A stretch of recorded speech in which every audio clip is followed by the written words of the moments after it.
Hello Hasbro fans, this is Separate Destroyers back again with yet another Star Wars action figure review. And like I promised in my last review on the Bespin Han Solo, the vintage collection figure, this is the beginning of my run of reviews on items from Return of the Jedi. So as you can see here, first item on the review list from Return of the Jedi is the Gamorrean guard from the vintage collection. And I do have to be honest, right off the bat, I personally think this figure is overhyped. Don't get me wrong on this. It is still a great figure. I definitely do like it. You know, it's not a bad figure by any means. But, you know, a lot of people, like, talk about it, say it's a great figure and all. No, like they should about any figure they enjoy. I get that, you know. If they like it a lot, then fine. But lots of people have said it's one of the best in the vintage collection line. Detail-wise, I would agree with that. It is definitely a vastly well-detailed figure, but I still won't go as far as to say it's one of the best in the line, but in the best detail category, absolutely. But best overall, I'm not so convinced. I don't know.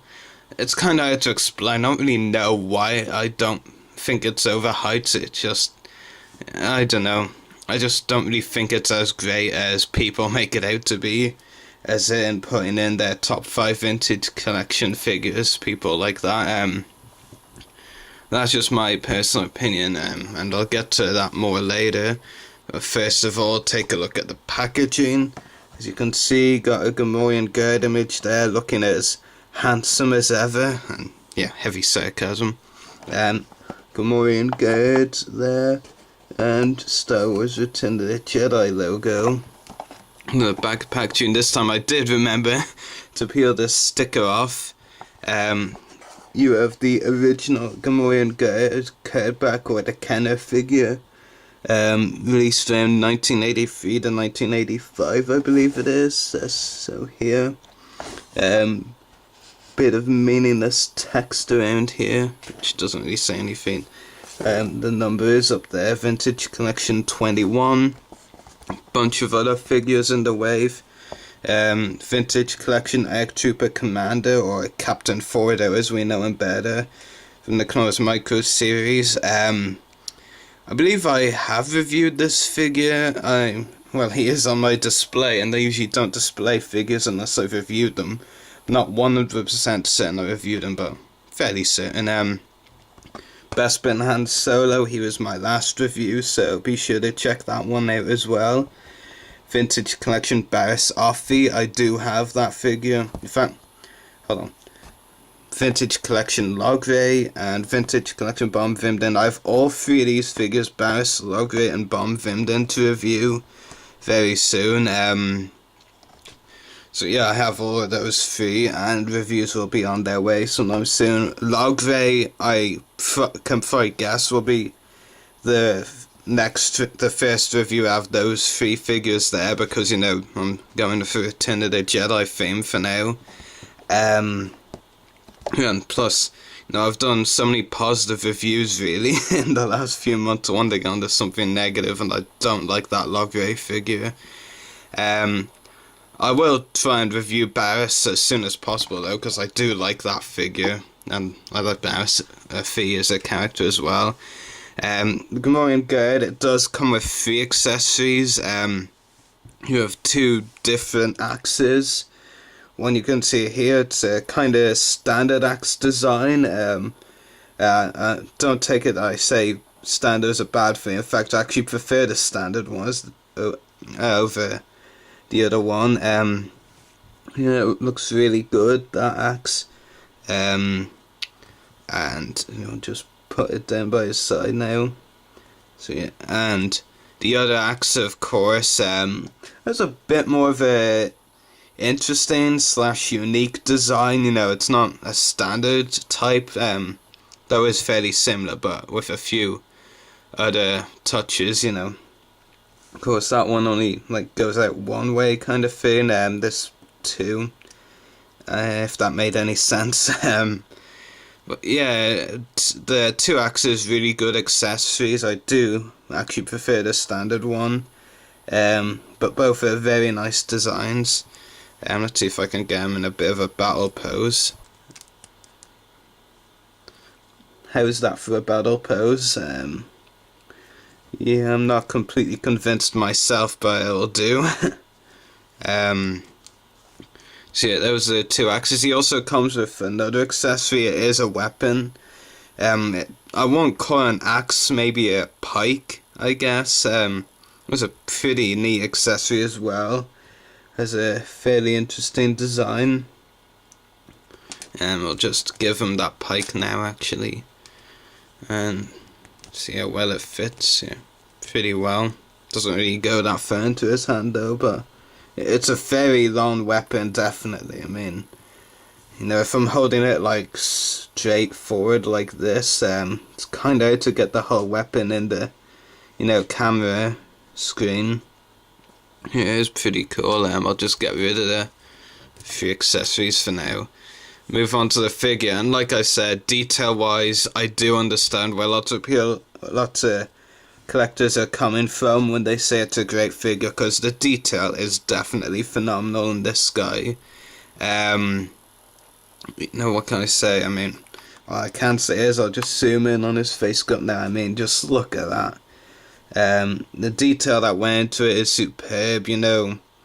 Hasbro really didn't miss much with the detail on this figure, you know, the teeth, the, you know, nose, the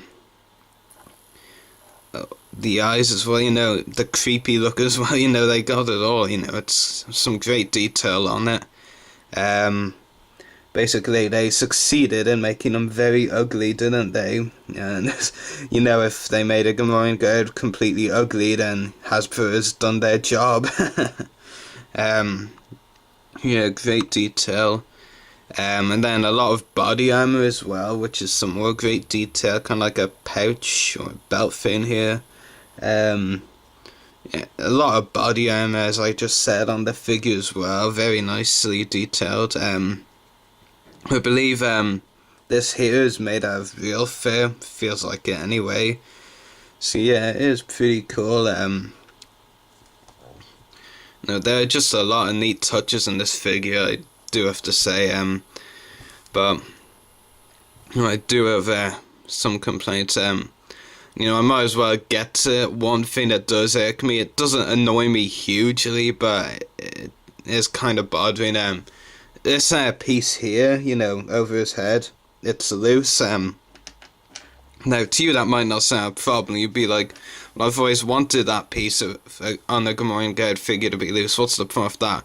Well, my problem with it is it's like extremely loose. You know, I opened the figure for the first time when I got home after a school trip, because I got it during a school trip. And you know, I basically opened the figure in the packaging, and you know, first thing after taking up out of the packaging, you know, this thing went flying. It did take me like 5 or 10 minutes to actually find it again, you know.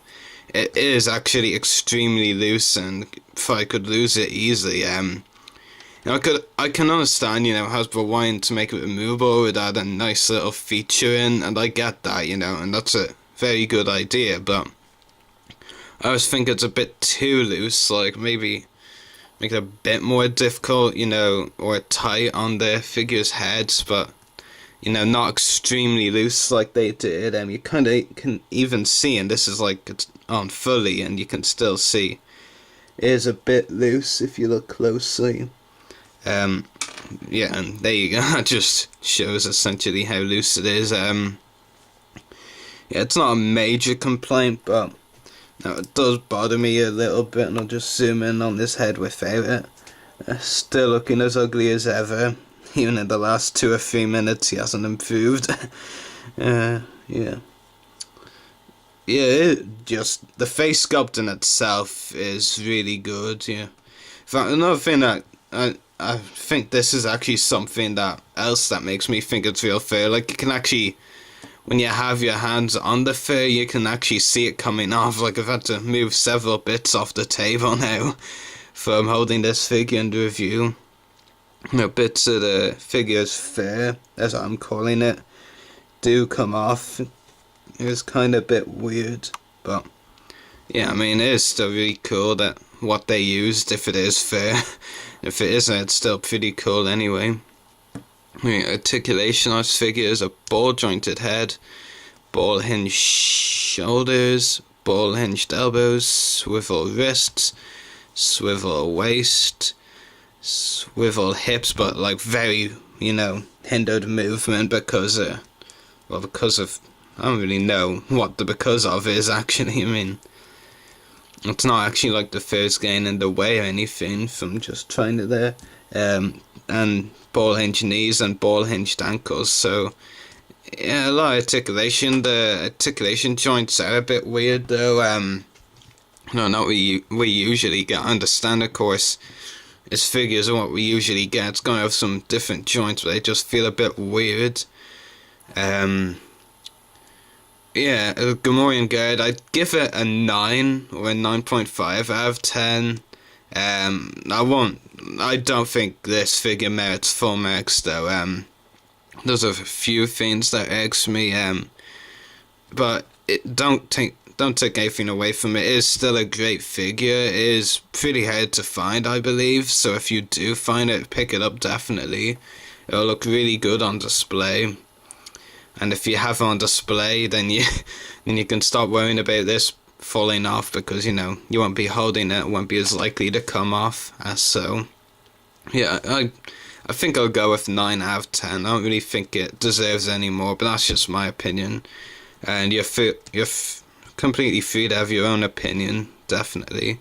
So yeah, 9 out of 10 for the Gamorrean guard. So stay tuned for more Return of the Jedi products reviewed soon enough, and also another special video coming on Monday. I'll actually be recording it, tomorrow, Sunday, because it's the weekend, and I don't usually record videos during school days, so I'll record on Sunday and upload on Monday, and I'm sure you'll be able to guess what video it is, but if you don't, then it's a surprise for you. So yeah, anyway, I hope you've enjoyed this review, so may the Force be with you, and happy hunting.